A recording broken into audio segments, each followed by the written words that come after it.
지금 미국 장기 국채에 투자하면서 이렇게 횡보하는 지루한 기간에 조금 더 수익을 볼 수 있는 이런 커버드콜 전략을 구사하는 우리 국내 ETF가 뭐가 있을까? 제가 조금 선별해서 가지고 왔습니다.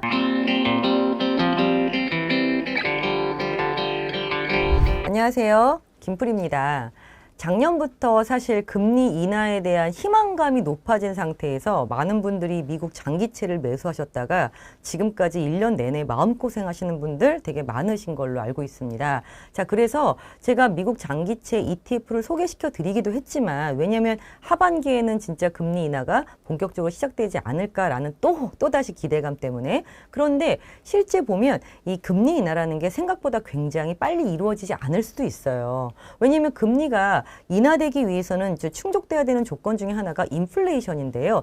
물론 이번에 나온 인플레이션 지표가 조금 완화된 인플레이션 지표가 나와서 정말 이제 금리 인하하겠다라고 생각하시는 분들도 있겠지만 또 미국의 경기가 그렇게 아직 나쁘지는 않다 보니까 생각보다 이 금리 상태에서 횡보할 가능성 충분히 있습니다. 자, 그러면 금리가 인하돼야 장기채는 수익이 나는데 만약에 금리가 인하되지 않고 횡보가 된다면 굉장히 지루하게 기다릴 수가 있다는 거죠. 자, 여기에서 또 대안이 될 수 있는 것 중에 하나가 이때 커버드콜 전략이 사실 대안이 될 수도 있습니다. 횡보할 때는. 그래서 지금 미국 장기 국채에 투자하면서 이렇게 횡보하는 지루한 기간에 조금 더 수익을 볼 수 있는 이런 커버드콜 전략을 구사하는 우리 국내 ETF가 뭐가 있을까? 제가 조금 선별해서 가지고 왔습니다.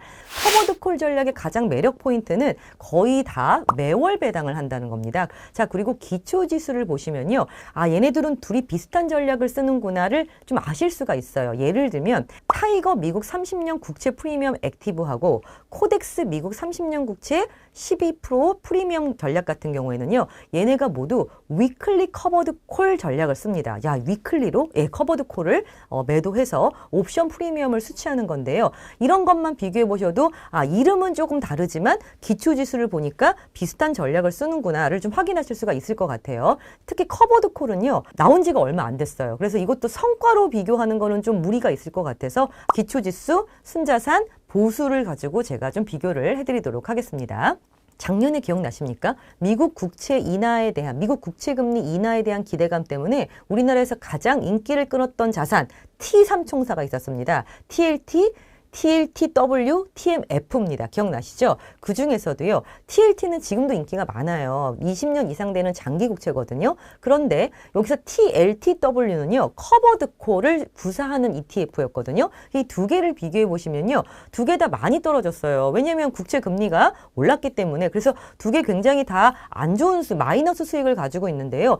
겉으로만 보시면 TLTW 너무 많이 떨어졌다라고 보시겠지만 이 배당 수익이 작년 한 해 TLTW 배당 수익이 18.8%가 넘습니다. 거의 19% 가까이 나왔잖아요. 그죠? 그래서 많이 22% 떨어진 것 같지만 배당 수익 18.8을 만약에 더하게 되면 실제 손실은 4%로 선방할 수 있었다가 보니까 작년에 커버드콜 전략을 구사했던 국채 ETF가 좀 나은 성과를 보였던 거죠. 자, 그러다 보니까 이제 우리나라에서도 이런 커버드콜 전략에 굉장히 관심이 많아져서 지금 국내에서도요. 나오는 ETF 상품을 보면 매월 월지급에 대한 관심이 높아져서 그런지 모르겠지만 커버드콜이 굉장히 많이 나왔어요. 지금 신문에서도 매번 커버드콜의 고배당의 시세 차익 챙겨준다, 목표치 15% 준다, 그런 거 보면 거의 만능 통장 같을 정도로 나오는데 제가 항상 말씀드리지만 고배당의 시세 차익을 얻을 수도 있는 거지 100% 다 얻는 건 아니기 때문에 제가 이 장단점을 하나하나 좀 설명을 좀 드릴게요. 자, 일단 먼저 KB자산운용사에서 나온 미국 30년 국채 커버드콜을 가지고 좀 말씀을 드리면 일단 3개월 정도 지났을 때 약간 수익이 나오는 것들을 지금 확인하실 수가 있거든요. 자, 그리고 신한자산운용사에서 나온 소울 미국 30년 국채 커버드콜 같은 경우도 확인하실 수가 있는데 이 두 개는 기초자산이 약간 달라요. KB자산운용사 같은 경우는 블룸버그에서 나오는 기초지수를 썼고요. 솔, 신한자산운용사가 보통 기초지수를 우리나라에서 만든 KD, 이게 이제 한국경제신문에서 만든 미국 국채 20년 지수를 가지고 이제 기초지수로 활용을 했더라고요. 자, 그래서 보시면 아직 큰 차이가 나지는 않지만 현재까지는 솔이 더 나은 성과를 보여주고 있는 것을 것으로 나오고 있습니다. KB스타하고 솔을 지금 비교해 보니까 솔이 1월, 2월, 3월, 4월 꾸준하게 매월 배당을 했고요. 지금까지 나온 배당이 5%가 살짝 넘었단 말이에요. 자, 이 상태로 만약에 매월 분배금을 지급을 해준다라면 12개월 분배금을 지급해 줄 때는 거의 연 12% 가까운 분배금을 지급할 수도 있겠구나라는 것들을 조금 예측이 가능할 것 같습니다. 그래서 이 두 개를 비교해 보면 아직까지는 솔 미국 30년 국채 커버드 콜이 더 좋은 성과를 보여주는 것들을 확인할 수가 있습니다. 이번에는요, 타이거 미국 30년 국채 프리미엄 액티브, 이것도 해지가 돼 있네요. 자, 그리고 제가 이제 코덱스에서 나온 걸 두 개를 비교를 해드리려고 하는데요. 이 두 개가 너무 나온 지 얼마 안 됐어요. 그래서 사실 성과가 지금 뭐 1개월 3% 나왔다, 뭐 3개월 마이너스 나왔다라고 얘기를 하는데 좀 긴 성과가 있었으면 더 보기 좋았을 텐데 어쩔 수 없이 제가 이 두 개를 가지고 설명을 드릴 텐데, 장기채를 투자할 때는요, 금리가 인하될 것을 확실하게 예상을 하신다라면 액티브 전략 중에서도 스트립 채권을 포함한 액티브 전략이 좀 더 효과적일 수 있다라고 제가 예전 방송에서 한번 말씀을 드린 적이 있잖아요. 그래서 타이거에서 나온 미국 장기채인데 지금 같은 경우에는 금리가 살짝 올랐기 때문에 스트립 액티브 전략이 더 많이 떨어졌어요. 왜? 이거는 듀레이션이 크면 클수록 변동성이 커지기 때문에 금리가 올라가면 하락폭도 그만큼 커지기 때문입니다. 자, 그래서 떨어질 때는 더 크게 떨어지고요. 수익이 날 때는 더 크게 올라가는 이런 모습들을 좀 보일 것 같아서 여러분들께서도 30년짜리 국채를 투자하실 때 이 두 개를 좀 비교해보고 들어가시는 것을 좀 추천을 드리고 싶은 거죠. 자, 그러면 타이거 프리미엄 액티브 전략하고 코덱스 미국 30년 국채 12% 프리미엄 전략을 제가 두 개를 좀 비교해드리고 싶은 게 뭐냐면 전략이 좀 비슷한데 요즘에 나오는 커버드 콜 ETF가 이렇게 수익률을 아예 딱 명시를 해놨더라고요. 그래서 처음 투자하시는 분들은요, 이거 투자하면 연 12% 주는 거야?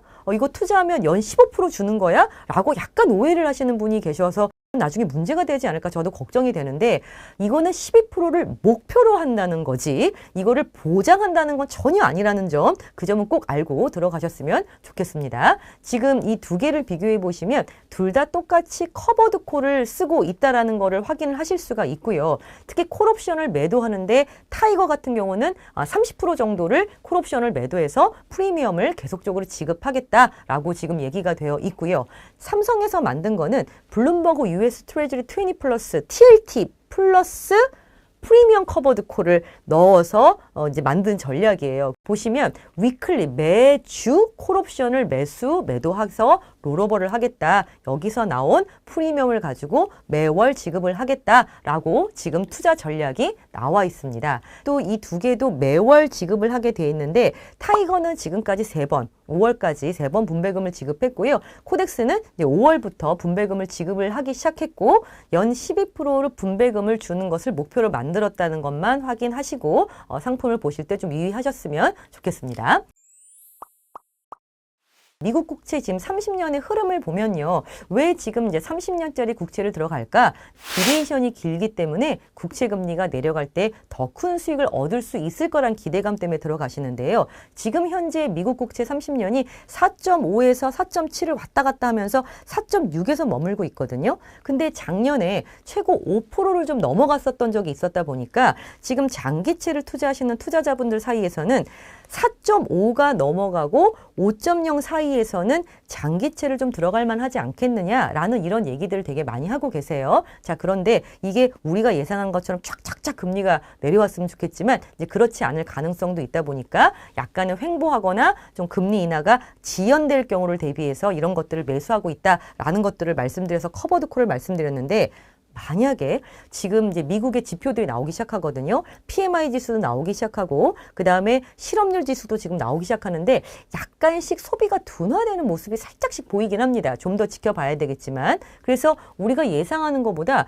경기 둔화가 좀 빨리 되고 인플레이션이 빨리 잡혔다라고 한다면 금리 인하가 예상보다 빨리 진행될 수도 있겠죠. 근데 만약에 금리 인하가 빨리 진행이 된다라면 어떤 전략이 유리할까요? 그렇죠. 듀레이션을 굉장히 더 늘려놓은 스트립 채권을 포함시킨 스트립 액티브 전략이 훨씬 더 효과적일 수도 있다 보니까 지금 타이거 미국 30년 국채 스트립 액티브 지금 ETF가 나와 있는데 한 4천억 정도 규모가 되고요. 그 다음에 1년을 운용을 했는데 당연히 듀레이션이 뭐 길다 보니까 1년 수익률은 굉장히 마이너스가 조금 큽니다. 근데 이게 듀레이션이 지금 26년, 27년 치고는 1년 수익률이 마이너스 20% 넘진 않았지만 그래도 국채를 투자하는 입장에서 1년을 투자했는데 마이너스 20까지 손해가 난다? 이거 굉장히 사실은 견디기 힘든 투자 손실일 수 있기 때문에 이런 변동성에는 좀 유의하시면서 ETF를 선택하시는 게 좋을 것 같아서 제가 말씀을 드렸습니다.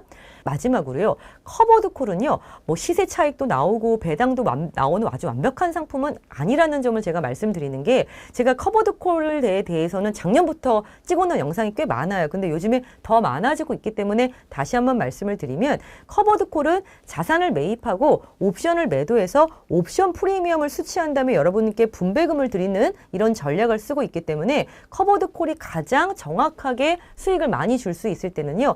약세장이거나 약간의 약세장, 폭락장 아닙니다. 다소의 약세장이거나 횡보하는 장에서 여러분들이 원하는 수익을 낼 수 있는 거고요. 오히려 만약에 지금 기초자산이 막 올라간다. 채권 가격이 막 쭉쭉쭉쭉 올라간다. 이럴 때는요. 커버드 콜은 오히려 수익이 제한될 수 있기 때문에 저는 커버드 콜은 장기로 투자하기에 아주 적합한 자산이라고 생각하지 않고요. 횡보하거나 약세의 장에서 포트폴리오의 일부로 활용하는 게 가장 좋은 투자 전략이라고 생각합니다. 자, 그래서 제가 지금 미국 국채 30년짜리 ETF를 소개시켜 드리면서 활용하면 좋은 점, 그 다음에 이런 것들은 좀 리스크가 있으니까 조금 고려해 봐야 될 점, 이거 제가 두 가지 다 같이 말씀을 드렸어요. 그래서 이런 것들을 잘 확인하시면서 포트폴리오에 편입을 시키셨으면 좋겠고요. 내용이 마음에 드시면 좋아요와 구독으로 많은 응원을 좀 부탁을 드리면서 다음번에 또 인사드리도록 하겠습니다. 감사합니다.